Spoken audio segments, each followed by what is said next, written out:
Now, ladies and gentlemen, Michael Penix Jr. seems to be a good selection for everyone, for every sports reporter, for every sports writer, for everyone who thought that was a bad selection.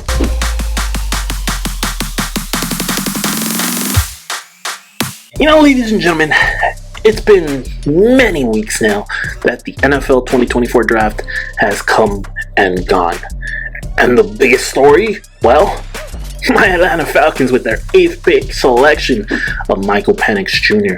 Everybody was concerned about the pick at the beginning, maybe even the first 2 weeks after the selection. See, everybody thought, hey, what kind of message are you bringing to the Atlanta Falcons team and the organization and the fans by picking Michael Penix Jr. with the 8th pick when you have other important needs at that position, at other positions that you need to fix? Defensive tackle was much needed.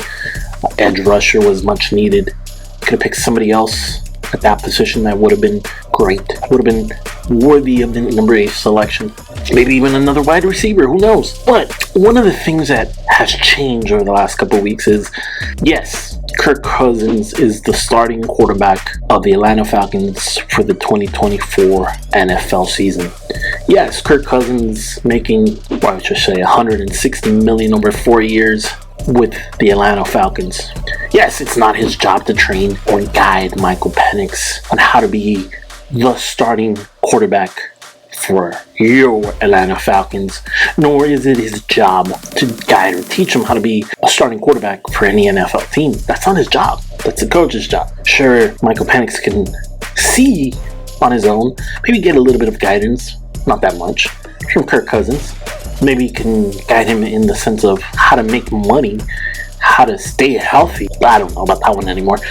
How to stay healthy for a long period of time, because obviously he went from Washington to Minnesota. Well, he was semi-healthy, and make millions, close to $500 million over a span of years with different NFL teams. But now, ladies and gentlemen, Michael Penix Jr. seems to be a good selection for everyone, for every sports reporter, for every sports writer, for everyone who thought that was a bad selection.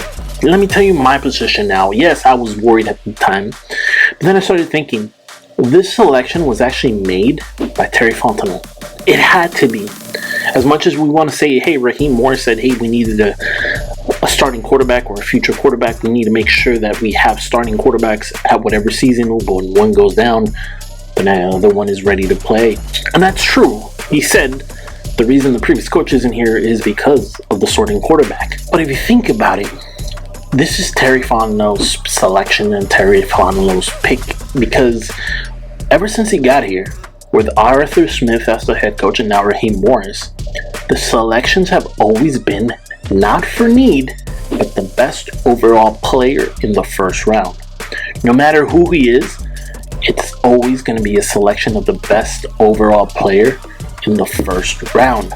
We had Drake London, we had Kyle Pitts, we had Bijan Robinson. They were the best available players at the time at the selection spot. And now that we see Michael Penix training with the Atlanta Falcons, and as we see Kirk Cousins training with the Atlanta Falcons, we see all these ideas of what could be now with Kirk Cousins at the helm and what could be in the future with Michael Penix Jr. at the helm. Now, there's another thing that everybody thinks, and that has to deal with Kirk Cousins' first speech with the Atlanta Falcons. Obviously, everybody thinks that because of his conversations and the answers to the questions that he had from reporters, he pretty much is going to get the Atlanta Falcons penalized in the next couple of drafts, maybe one draft, and have some monetary issue because they mishandled the way the process works for off-season interactions between players and coaches when they want to sign them, especially if the players from another team and the new team that wants to get him is a different team, of course. So what does that mean?